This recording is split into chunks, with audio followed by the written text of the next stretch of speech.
Company! Attention! Loyalty, duty, respect, selfless service, honor, integrity, personal courage.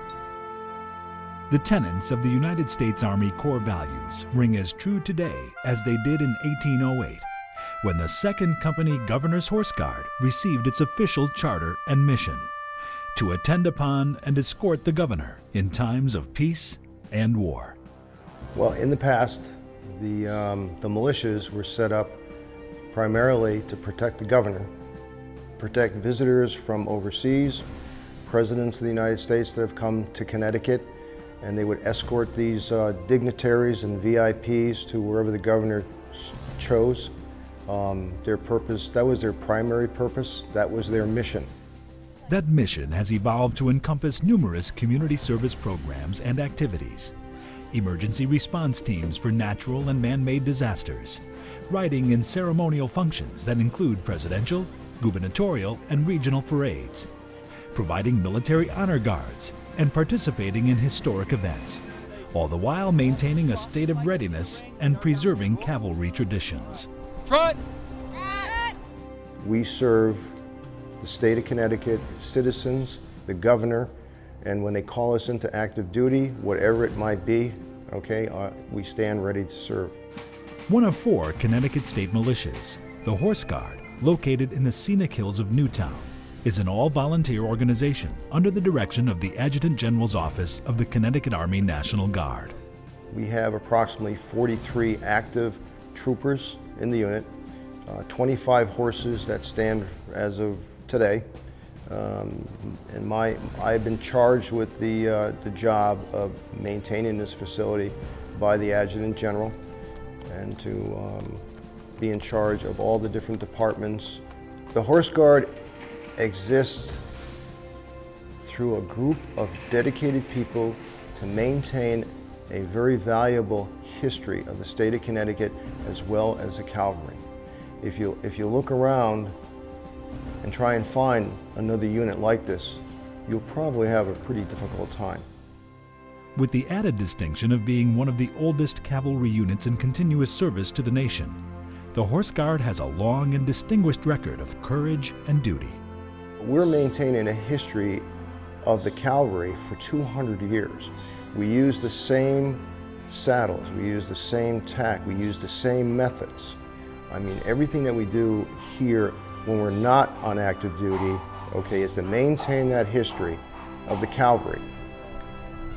In the first 100 years of existence, the unit provided local security patrols in New Haven during the War of 1812 and the Civil War, escorting the governor and other dignitaries throughout the region. Individual members also served in the Mexican Civil Wars and the Spanish-American War. The 20th century found the Horse Guard called into action along the Mexican border, and in 1916 was transformed into Troop A, a machine gun company for service in the trenches of France, along with the 26th Yankee Division during World War I. The unit later served as a coastal defense artillery battery in the South Pacific throughout the Second World War. It's up to units like ours to make sure that the tradition of the cavalry is not lost, because it is a part of our history that is critical to maintain, and we certainly wouldn't be where we are today as a country without the hard work of the United States Cavalry. Today's troopers uphold the legacy of a decorated past while expanding the scope of their mission and service. But in the event that there was a natural disaster in the state of Connecticut, the Horse Guard could be activated to provide support and on-scene roles if need be.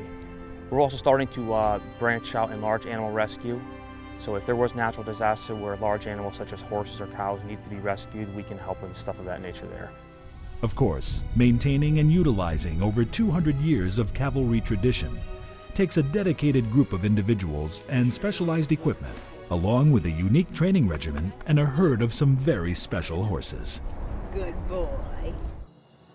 As horse officer here, I oversee everything to do with the horses, from their care to who rides them, to what trailers they go on for parades, who goes to parades, where their first parades are, how they get acclimated into the herd, just about everything from coordinating their trimming and clipping through to overseeing some of their medical care and training and riding and just about everything.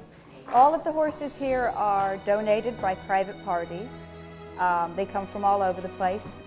So when they come in and when they're officially accepted, we have to gradually acclimate them to living in a herd type environment. They get fresh hay, fresh water twice a day. They get grain twice a day also. When they come in for feeding time, we check them for any bumps and scrapes and scratches they may have acquired out in the field. But we like to leave them outside as much as possible. That's where they're happiest. We have so many stories about these horses. I mean, every day they make you laugh, they make you smile, they do something great. We really do look at the horses as troopers. We value their safety and their care and their health and well-being just about as much as we do the safety and care of the troopers here. We're very, very conscientious of how they're cared for and making sure, like I said, that they're safe and that they're treated with the respect that they're due. Training takes place throughout the year as troopers attend weekly drills and participate in a week-long annual training course at Camp Rell, Column left. designed to hone the finer points of mounted and dismounted military ceremony. Classroom academics and advanced riding skills are taught, along with military protocols and regimental inspections. As a training NCO, I'm responsible for handling all the training of the enlisted personnel, and that includes all the recruits that we get in or the new members as well. So I'm responsible for training the people that we already have and the new people coming into the unit. The horse-mounted training that we do here is a lot of it's traditional, historical, but dating back to the United States Cavalry. The cavalry maneuvers that you see are right out of the 1948 Cavalry Manual. So part of our mission here is definitely to uphold the traditions of the cavalry. All the training we do here is to get the horses to prepare them to go on a parade route. Parade days, they're very long days.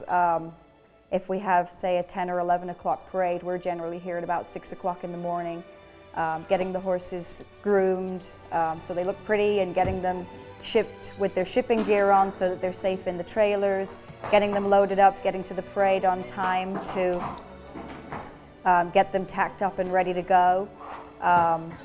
The parade itself is probably the shortest part of the day. The parade usually about 45 minutes to an hour, sometimes even shorter than that. And for the 45 minutes to an hour that people see us on a parade route, that's part of an 8 to 10 hour day for us. Occasionally, the annual training week is held at their home facility in Newtown to complete much needed repairs and other maintenance on base. During this time, squads also practice for intensive mounted and dismounted drill competitions. In addition, troopers clean tack and polish gear as they are judged on their appearance, military bearing, and horse grooming skills. Various accolades are given to troopers during the award ceremony at week's end, enriching the esprit de corps shared by the unit and personal achievement of individual members. Troopers have a chance to meet dignitaries and other invited guests during the review.